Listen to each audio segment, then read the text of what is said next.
watoto wanakuwa na maadili mema mazuri ya Kitanzania? Okay. Sisi tunachokifanya kwanza hatufungui tu kituo cha kulelea watoto kiholela.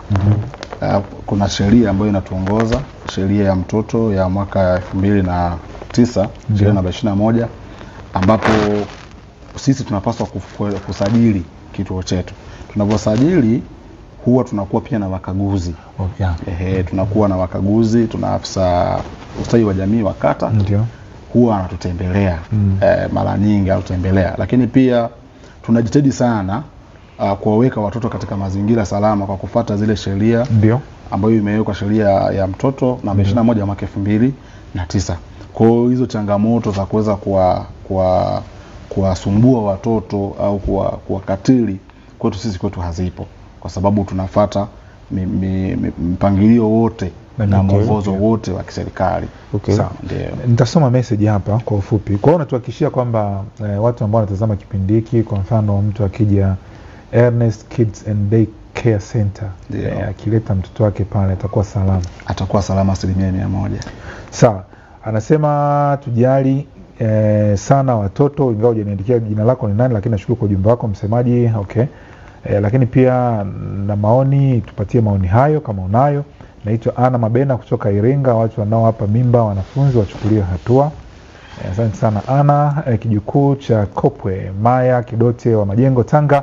Inabidi watoto walindwe, maisha ya wazazi wengi wana changamoto mpaka inasababisha muda wa kukaa na watoto kujua hili na lile haupo.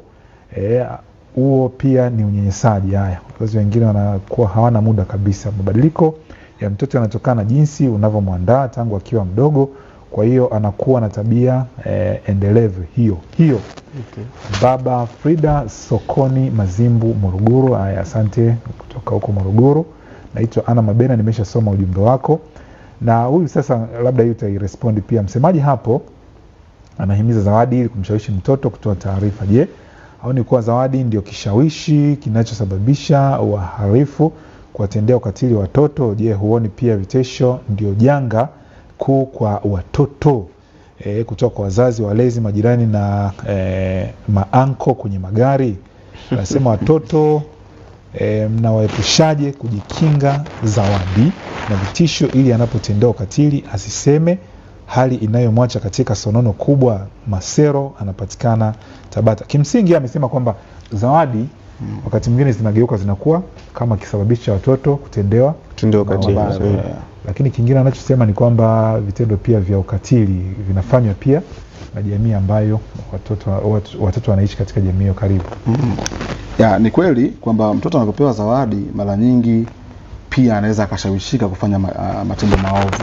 Lakini tumejaribu kuiongelea zawadi katika upande wa kwamba ili mtoto aweze kueleza ukweli, unapaswa kumpatia kumshawishi kwa zawadi, lakini sio kumshawishi kufanya mambo mabaya. Kuhusiana zawadi, kwa mfano kama sisi huwa tunawashauri pia mtu ambaye humfahamu usikubali akupatie zawadi.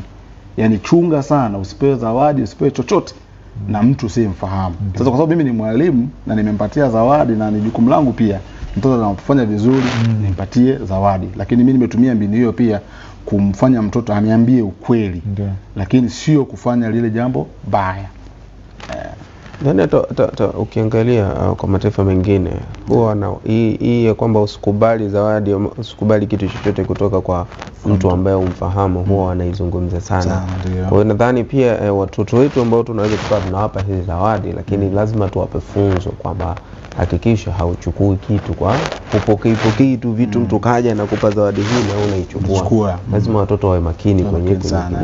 Wengine wanatoa zile zawadi, wanadai wanakuja kudai zile zawadi. Zawadi inakuwa ina vitu, pengine amempa juisi, ameweka dawa za kulevya humo, utalipa changamoto. Mimi nadhani sisi wazazi tunachangia kuharibika kwa watoto. Wazazi wengi hatupo makini kwenye malezi. Na tunadhani malezi ni kumpeleka mtoto shule ndio tumemaliza malezi. Naitwa Rahim kutoka Morogoro. Sasa sambamba na hili nitaka kuuliza kitu kingine kwamba wazazi wengine wanawapa nyie majukumu yote sasa.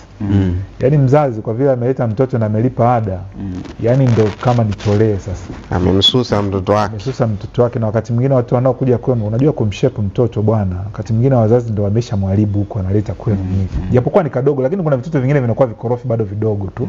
Karibu, mnafanyaje sasa hapo? Hizo sio changamoto kwenu? Mzazi anakuwa ametuletea mtoto tumekaa naye au yaani mzazi analeta mtoto kwenu, lakini huyo mtoto wakati mwingine kama amesusa hafuatilii hadi kwenu kuweza kuna ushirikiano. Yaani jioni tu labda imefika anakuja anachukua mtoto wake nduki. Hivyo nimelipa lakini kuulizia labda progress ya mtoto wangu na nini. Unajua najua nyie mnafanya au mnawaambia? Tunawaambia. Mara nyingi sisi tunachokifanya huwa unaweza kama kumpigia simu mzazi. Ndio. Na kuambia Samantha na shida na wewe, kuna dharura imetokea hapa shuleni. Kwa hiyo akifika unakaa naye. Kuna dharura gani? Anakuwa bana haraka haraka, anaomba Samantha mbokea kidogo. Akishakaa ndio unaanza kumuelezea sasa